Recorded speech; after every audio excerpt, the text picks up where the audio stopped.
Hi, everyone. Welcome to the very first episode of Christmas Culture Club. We are a podcast about Christmas, all the things that make Christmas Christmas. My name's Julie. And I'm Steve.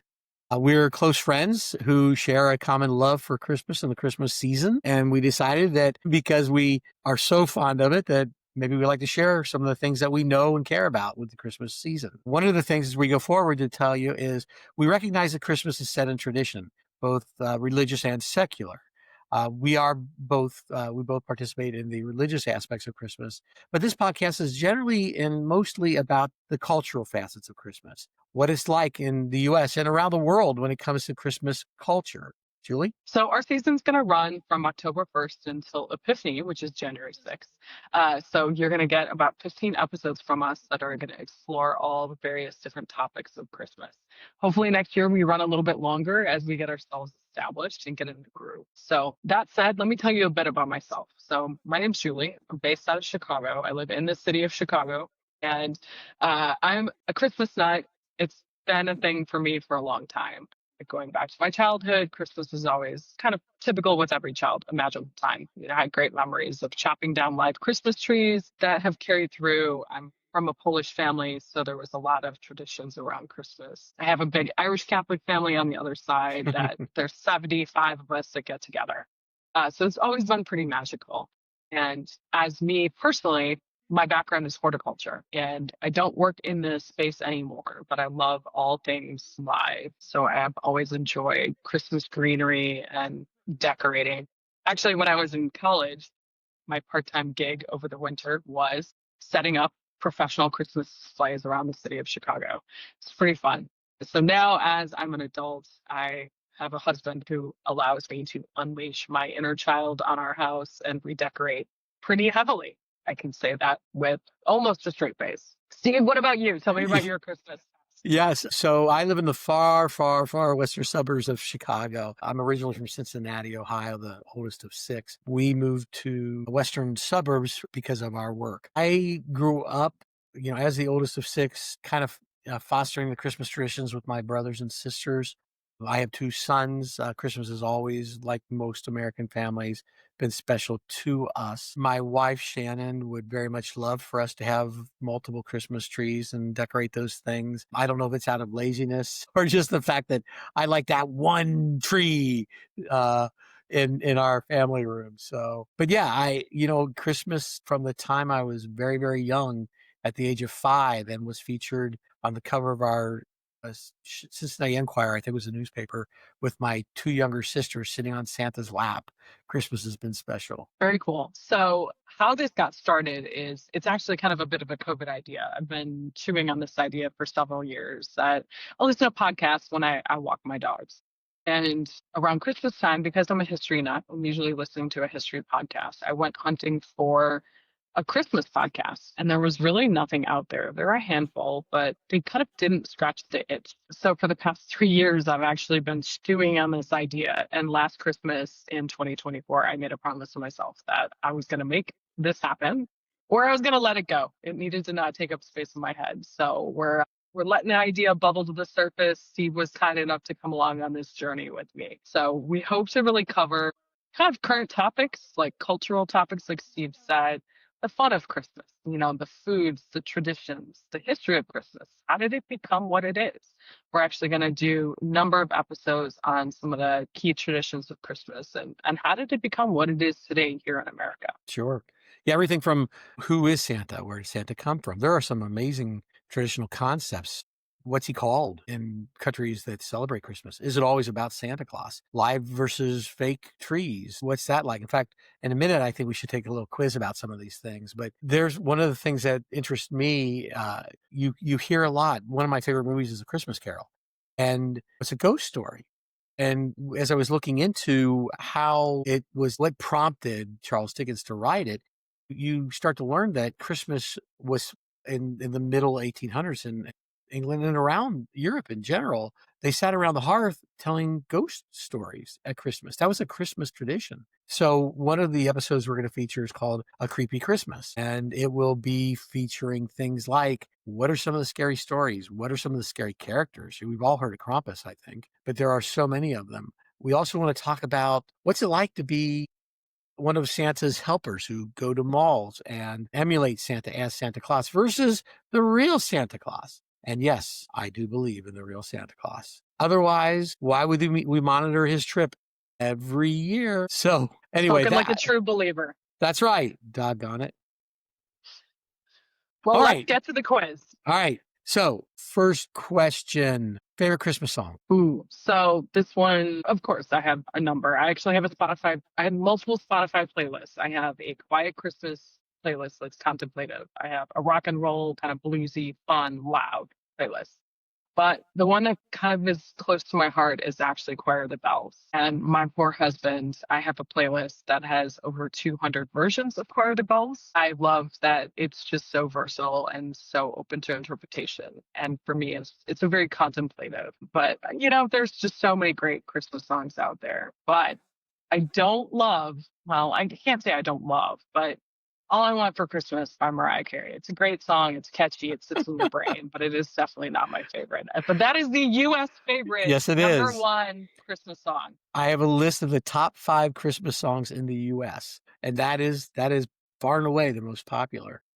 The second, Bing Crosby, White Christmas. It's got an honorable mention, so it's interesting. And you know what's interesting? Because in the top 5 list that I have, that came in, but it wasn't in the top 5. And I'm thinking the list I have is a popular modern Christmas songs because what I got was All I Want for Christmas was number 1, far and away. The second was Do You Want to Build a Snowman from the Disney film, which kind of surprised me, but I can see why it would be. The third I had was, if I can read my writing, Trans-Siberian Orchestra's The Christmas Eve. There's a song called Mistletoe by Justin Bieber. I definitely say you have a current list. The one Yeah. that I found, see, and there's so much interpretation out there. Right. The list that I found, actually, the factoid was that Bing Crosby has sold more albums over a longer Sure. period of time.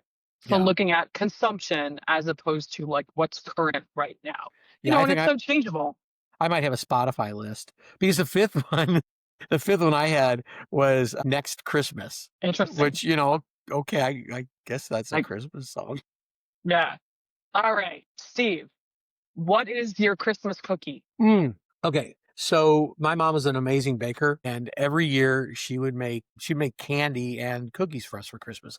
As we became adults, we would share small gifts, but that was definitely Christmas love for my mom. So every year for Christmas, she would make Christmas cookies. And by far and away, my 2 favorite were the puchkis. I think you're Polish, is that how it's pronounced? Kolachkis. Kolachkis. Puchki's a donut, right?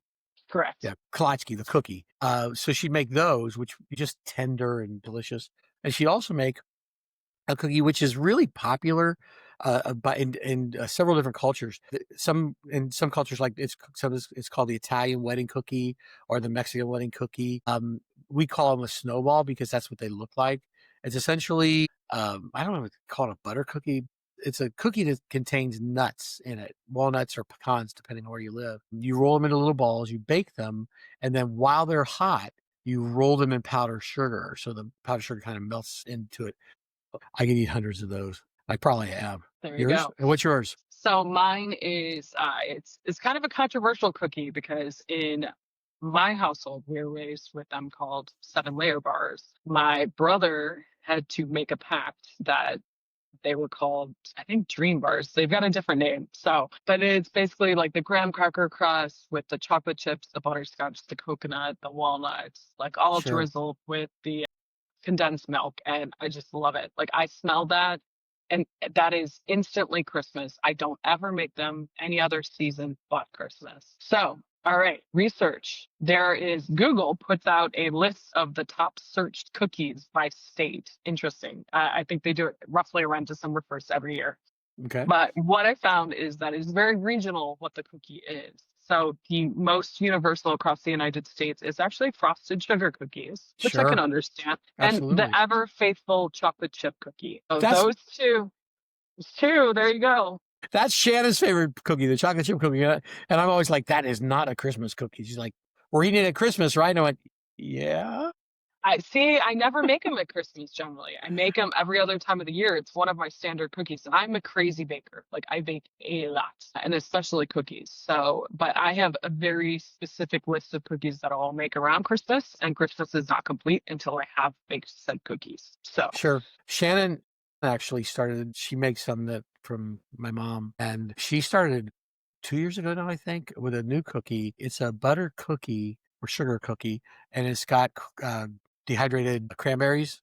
They call them craisins, I think. And you bake that, and then you put on the top, you put a brown butter sugar icing. Oh, my goodness. And that, I mean, Mom, I love you, but that's so good. She has to swat me away when she's making them. So, but all right. and I think, Exciting. wait, real quick on the cookies, we are going to do a cookie episode, right? So if you're watching this, if you want to post to us your favorite cookie, picture of it, if you're willing to share your recipe, when we do our Christmas cookie list, we'll include that. We'll put the picture up, we'll give you credit for it, and we'll post your recipe if you're willing to share it. The other thing is, real quick, on the Google map for regional cookies, I'll try to link that in the video at some point here where people can access it. So, We're just starting out. We're figuring it all out yeah, together. it's the I love first it. one. So, all right. Favorite Christmas tradition. Like most people, I think it's just the gathering of family. And we started hosting Christmas a couple years ago as my sons grew older. We used to all go to Cincinnati. Their mother's family still live in Cincinnati, and so from the time they were very little, we would go there. And the big gathering, we always did a roast beef for Christmas. So now get my sons, their mom comes to visit us on Christmas. My wife's parents come, and we'll do, I think 2 years ago, we did a standing rib roast. Last year, I did a beef Wellington. So we do beef for Christmas. The Christmas dinner, I think, is my favorite tradition. Nice. Yours? Uh, Christmas lights. Going to see Christmas lights. It's Ah, just yeah. a part of my childhood that I loved. We used to drive around and check out the Christmas lights, and then it was always a big deal putting up Christmas lights.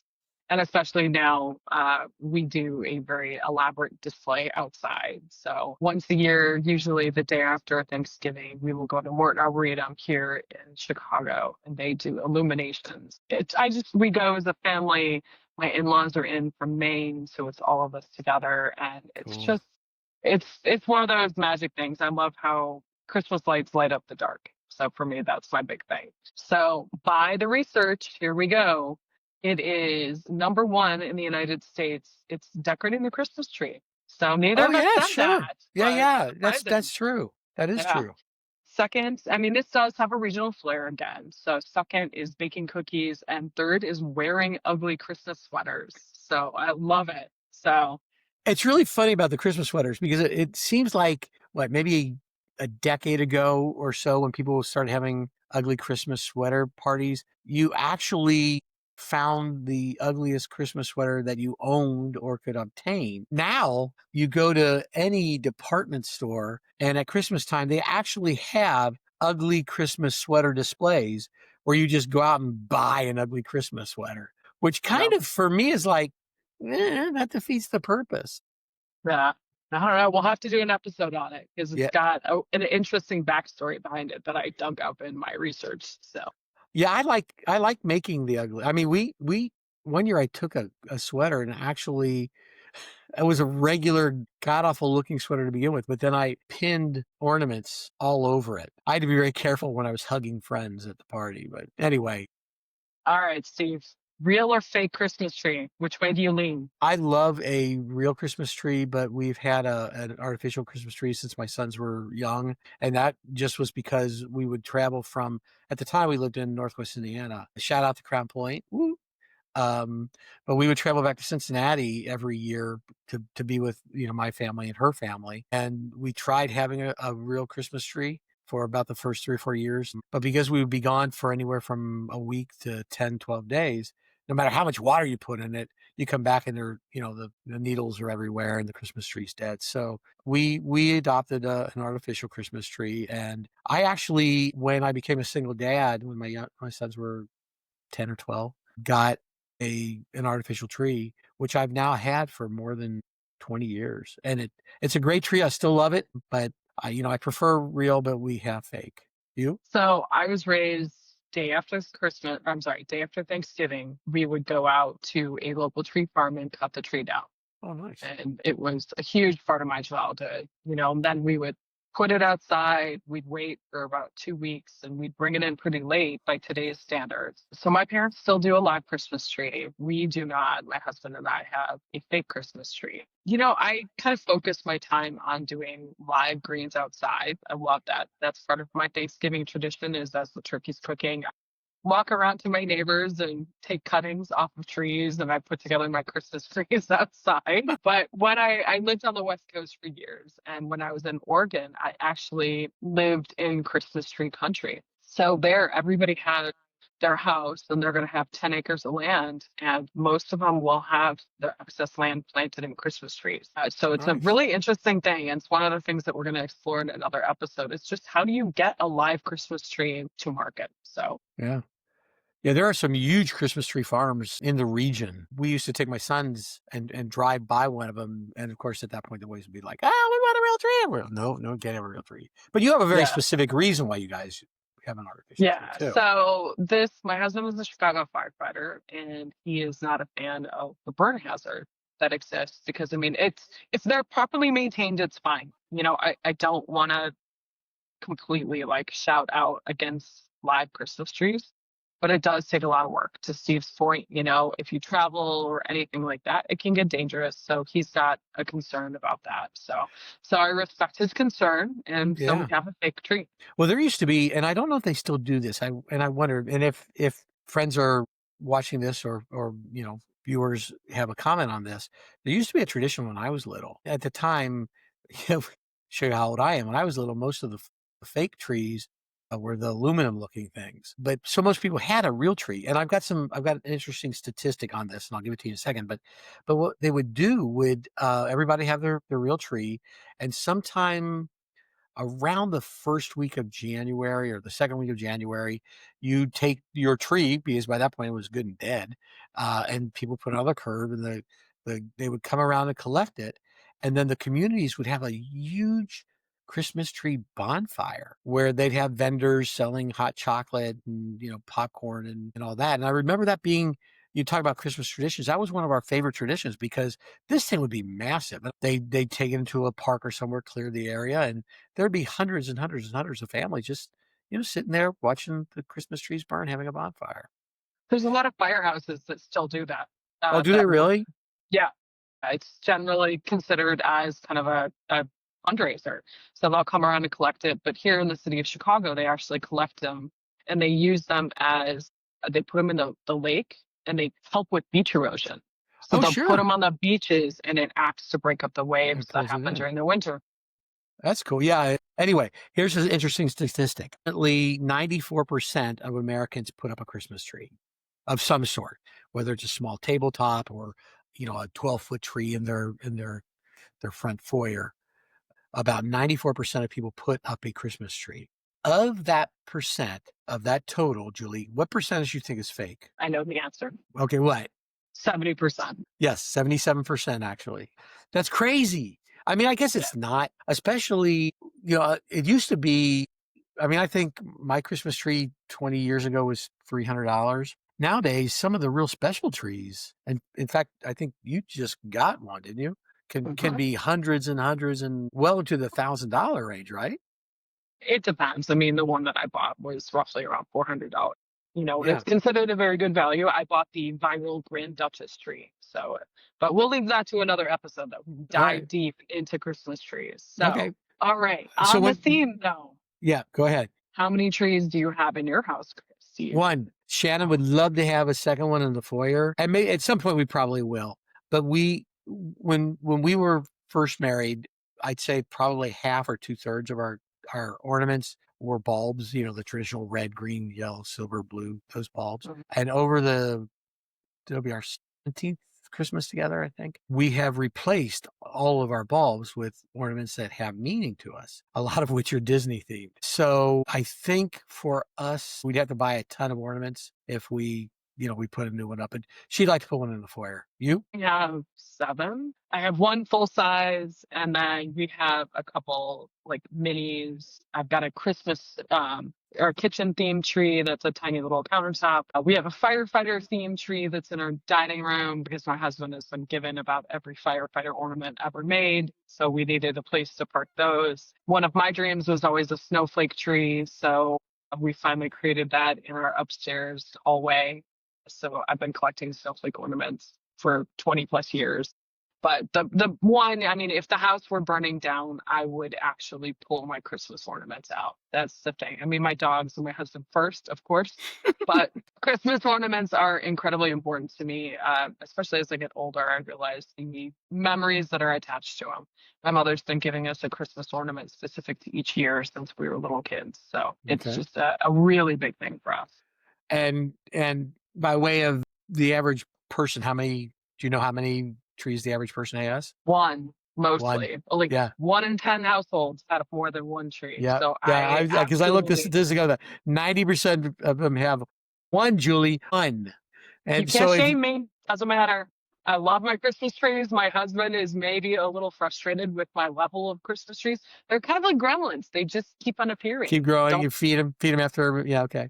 All right. So when do you put yours up? And when do you think the average person puts theirs up? So ours, we have a hard and fast rule of nothing Christmas before the day after Thanksgiving. So we host Thanksgiving. It was always something my mom did. Now I've inherited it. And I want to make sure, that I decorate the house for Thanksgiving. And then for the day after, I am like 6 o'clock in the morning in my Christmas closet, starting to pull everything out, starting to put stuff up. Cool. What about you guys? We host both Thanksgiving and Christmas at our house. And Thanksgiving, Christmas usually is just immediate family. My son's their mom and my in-laws. But on Thanksgiving, we could have as many as 20 or 25 people. Typically, it's somewhere around a dozen. But to get the house ready, we always put our Christmas tree up the week before Thanksgiving because my in-laws and a dear friend of mine come up every year. And so we want the house ready so that on Thanksgiving Day we can just sit back and then relax. The average family, again, I looked at the statistic on this. The average family puts theirs up either immediately after Thanksgiving or between then and the first week of December. That's like 85 or 86% in that time frame. So, what about When do you taking it? take yours down? Yeah. We used to wait until the first week of January, but as I'm getting older, my wife's quite a bit younger than me, but as I'm getting older, and we most of our friends still live at least an hour. Most of our dear friends still live about an hour away, so we don't typically travel anymore on New Year's for New Year's Eve parties. We stay at home. We have a private New Year's Eve celebration. So we take our Christmas tree down on New Year's Eve day. That way, when New Year's rings in, we're starting the year fresh. I'm an Epiphany person. So my grandmother's birthday was Epiphany, and I am also a very big fan of Mardi Gras. So it's an important day. There's a lot of different reasons why it's a date that sticks out in my calendar, personal calendar. So the tree comes down no earlier than Epiphany. And according to statistics, the vast majority of Americans take their Christmas tree down the first week of January, with the largest percentage of them taking them down on Epiphany, There you January go. 6th. So, All right. Who all knew? right. Nice. What about, okay, real quick, more on a personal note than statistics. Any favorite Christmas memory? Absolutely. I mean, everybody's got one, but I had one Christmas that I was not home. I'm a traveler. I was living in New Zealand for a year, and I knew that I wanted to celebrate Christmas on the beach since it's summer there. It was my one shot to do this. So I had booked a hostel way up in the north of New Zealand and got to the hostel Christmas Eve day. And I pulled in a couple of people in the kitchen. I was bringing my things in and, said, hey, I'm going to go to the grocery store and buy ham and I'm going to make some potatoes. And if anybody else wants to join, I'm just going to make enough food for whomever wants. And it was a fairly small Nice. hostel. Yeah. So it was phenomenal. Like that night, we had, I'd say about 15 people. Word spread around the hostel. People added their own traditions. I mean, I remember a couple Dutch guys. There was a Japanese person. There were a couple other Americans. There was a couple that walked in like late that night and walked into the middle of this very organic party. Somebody brought Christmas crackers. We had Love Actually on the TV, and it was glorious. It was the Nice. most organic celebration of Christmas I've ever had, where there was no fuss. It was people coming together as travelers celebrating a day together, and it was pretty magical. Cool. Mine is, and I won't go into detail at this point because it's about a 5-minute story. But when we talk about things down the road, I'll go into detail. But it was about learning how people will try to do sweet things and they can go terribly wrong. It involved one of my favorite uncles and a Santa suit and a broken arm. So there's your teaser. I looked up this, and as you probably would expect, the favorite Christmas tradition or memory, I should say memory, is watching family open Christmas presents. Interesting. And I think it's related to parents mostly watching their kids Christmas morning, Mhm. watching their kids open Christmas presents. More than half the people specifically said watching children opening Christmas presents. But then another large group said sharing Christmas presents with friends and family. Interesting. Yep. That's very cool. What about last quiz question? What about favorite movie? Scrooge. I love Scrooge? Christmas Carol. I love various tellings of it, so I'll watch all of them. Okay. But Scrooge is my. I am also firmly in Camp Die Hard is a Christmas movie. We think we're gonna have an episode on this to argue it, but like I don't know. I just don't even see the point. It is and I'll give you a quick rundown on the poll, the national poll. It is on there. It is in the top 10. For me, I think it's Muppets Christmas. Michael Caine is Scrooge, which I think is a beautiful family version. I also like George C. Scott's. I love Christmas Carol in general. Is my favorite theme Christmas movie. But Michael Caine's performance is just beautiful, brilliant, sweet, and heartbreaking. And they asked him, when he was asked to play the part, he said he would only do it if he could take it seriously. He wanted Scrooge to be Scrooge. And it comes across. So if you're watching this, if you haven't seen it, it's on Disney Channel. Watch it. It's a beautiful rendition. But here, and again, this is the poll that Mr. Google came out with. The number one Christmas movie. This surprised me. Like this honestly surprised me. And I don't know if it's just my demographic that for me and my age group, and this is also going to cause controversy, A Christmas Story. Mm-hmm. I hate it. It's on there not too. my It's favorite. it's number 10. Yeah. So in order, Home Alone, Miracle on 34th Street, Nightmare Before Christmas. I mean, I know it's popular. I love it. Is it a Christmas movie? Is it a Halloween movie? Is it both? I know in Disneyland, they take the Haunted Mansion at Christmas time and they do an overlay for A Nightmare Before Christmas. Elf. Disney nut. Yeah, I am. Elf is in the top 5. It's a Wonderful Life, National Lampoon's Christmas Carol, Die Hard, Polar Express, Christmas Carol, Christmas Story. Then Christmas Carol they featured Muppets Christmas Carol. So Nice. yeah, I love it. I think we watch all of them anyway. Yeah, I've got a rotation. Okay, so last year we had a really great experience that we have good friends that live in Germany. They're German. And they came to visit over Thanksgiving and they spent about 10 days afterwards here with us. And they have 2 little kids, so we did all the Christmas things. We did the Polar Express train, whatnot. And we got to talking. They had never seen Elf, so we showed them Elf, which went over the kids' heads big time. And adults were like, what craziness is this? But then we started talking about movies, and the German version of It's a Wonderful Life is Home Alone. Every station on Christmas Eve will play Home Alone. And it is tradition that every German just sits and watches it. It's part of their sit down dinner. So it's very interesting to see, like, here it was a big deal that It's a Wonderful Life was on for 24 hours. I think now Elf is on for 24 hours. Christmas Story is on for 24 hours. Sure. But it's not as universal. But in Germany, it is legit all Home Alone. So they lost their minds when they found out that Home Alone was filmed here in Chicago. And we drove them by the Home Alone house, and they were just absolutely entranced. It was a very cool moment. Nice. So before we go, do you want to talk a little bit about what's trending? Absolutely. So Steve mentioned this a little bit earlier. I completely fell prey. There is a Christmas tree out there called the Grand Duchess. It's an artificial Christmas tree. It's well known for its lights. It's sold out the last 2 years that it's been on the market. So I bought it this year. I don't know. It's in the box. I haven't set it up, but I'm excited. But because of the import situation right now, if you see it, buy it. There's not a lot of backstock of materials. The same goes for like garlands, Christmas decorations, Christmas lights. What you see is what you get. So I think people are going to be shopping early. So definitely, I don't want to rush into Christmas. I don't know. It is my favorite season, so I guess it's not bad. Also, it's a great time to start crafting. Start thinking about hitting the craft stores and making those cutesy ornaments that you give to your parents from your kids. Also, I am a big handmade crafter, so I always mess this up every year. Start making limoncellos, start making your vanilla extract right now. It needs some time to stew, so just a friendly warning to get started on that so that you're a bit ahead of the game. Also, here's another thing because I'm a baker, I found this out recently that bake cookies and freeze them. I put them into a super tight, airtight Ziploc container, it's a box. I put parchment between them, put them in the freezer, and they're phenomenal. Like there's certain ones that definitely freeze better than others. I wouldn't freeze kolache. But I do blueberry pie bars. I've already started on. I've got peanut butter cookies that are in the freezer. So it just makes that time a little bit easier as we get closer to the holidays. Also want to think about things like Julie mentioned the Morton Arboretum, which is a big, beautiful arboretum in the Chicagoland area.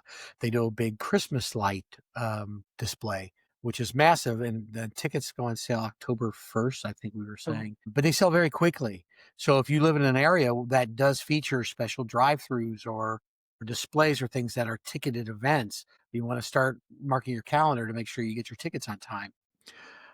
So you also might want to start thinking about reservations. For example, if you are if you like to go out to eat with your family and friends, and it's at a restaurant that does require reservations, think about finding out when you want to go and start thinking about booking no later than October 1st because reservations go fast.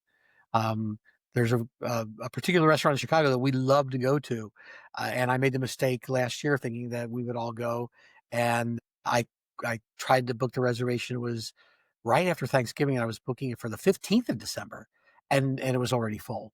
So, especially as you get closer to Christmas, if you want to eat, somewhere around Christmas Eve or the 23rd, 22nd, you may need to get your reservations starting October 1st. Just make sure you get those done. Yeah. So next episode, we're actually going to continue in the theme of introductions and we're going to talk about the origin of Christmas. So we're going to try and keep it pretty high level because it's actually about 4,000 years of history of the celebration of Christmas. That would It's be a pretty long intense. podcast. Yep. Yeah. We'll keep it fun. That's the goal is history with a side of humor. So we hope you can join us. Thanks for being here as part of our introductory Christmas Culture Club podcast. Glad Yep. to have you. If you liked it, if you want to be a part of it, if you want notifications on when we post, we are hoping to post every week. Please like us, hit the subscription, ring the bell, as they'll say. And we'll look forward to talking with you again next week. Thanks. Thank you.